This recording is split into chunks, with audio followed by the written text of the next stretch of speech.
Bonjour à tous, c'est devaclick.com. Aujourd'hui, je vais vous présenter une pierre que j'affectionne tout particulièrement. C'est la labradorite. Alors, je ne sais pas si vous voyez bien, mais elle a plein de petits reflets. J'en ai pris une grosse exprès. Je vais vous montrer sur ma tortue, peut-être ce sera mieux. Voilà. Voilà, donc c'est une pierre qui a maintes reflets. Vous en avez des bleus, des verts, des jaunes. J'en ai même des violettes. Voilà. Alors, ça, c'est un phénomène qui s'appelle l'adularescence. Voilà. C'est aussi appelé le phénomène de Schiller. En fait, ce sont des lamelles qui sont jumelées et qui reflètent la lumière comme ça, et qui donnent toutes ces belles couleurs. Voilà. Donc, selon les continents, vous en avez des bleus, des vertes, comme je vous l'ai dit. Hein.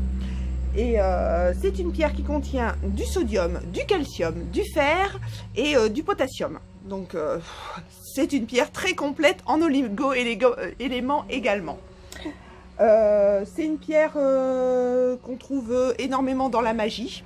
Donc je pense que c'est par rapport aux couleurs aussi. C'est une pierre qui a été découverte dans la région du Labrador au Canada. Donc on révise la géographie en même temps, c'est cool. Mais vous en trouvez sur plein de continents. Bon, moi les plus bleues, elles viennent de Madagascar, hein, mais c'est mes préférées. Alors, c'est aussi appelé la pierre des soigneurs et des soignants, des soignés et des soignants, parce que d'une part, comme je vous l'ai dit, si vous êtes un peu maladif, c'est une pierre qui contient beaucoup d'oligo-éléments, donc ça va vous aider à la convalescence, on va dire. Mais c'est aussi une pierre qui est faite pour tout ce qui est personnel médical ou social. Hein, s'il y a beaucoup de monde autour de vous, enfin, pas en ce moment, hein, mais d'habitude, parce que ça absorbe beaucoup tout ce qui est négatif. Alors, je ne veux pas dire que tous les gens sont négatifs, mais vous savez, quand vous êtes plutôt hypersensible et que vous absorbez les émotions un petit peu des gens qui vous entourent, voilà, si vous êtes une éponge émotionnelle en fait, ça permet justement que ce soit la pierre qui reçoive les émotions. Vous ne les rapportez pas à la maison, vous savez, avec ce truc que vous sentez lourd sur les épaules en disant « Oh là là c'est des idées pessimistes, des idées noires, voilà, ça va un petit peu vous absorber tout le côté du trop plein d'émotions en fait. Donc ça c'est pas mal, surtout en ces cas en ce moment, parce que ça peut être aussi votre négatif aussi.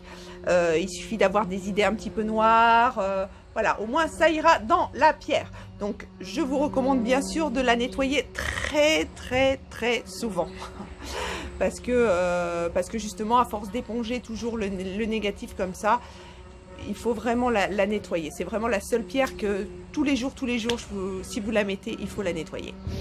Alors, donc mon ressenti vis-à-vis de cette pierre. Alors, moi, non seulement elle voilà, elle me fait barrière, elle me fait un bouclier envers les mauvaises énergies que je peux recevoir, mais en plus, je trouve que ça me fait... ça me redonne une espèce d'âme d'enfant, enfin, on va dire.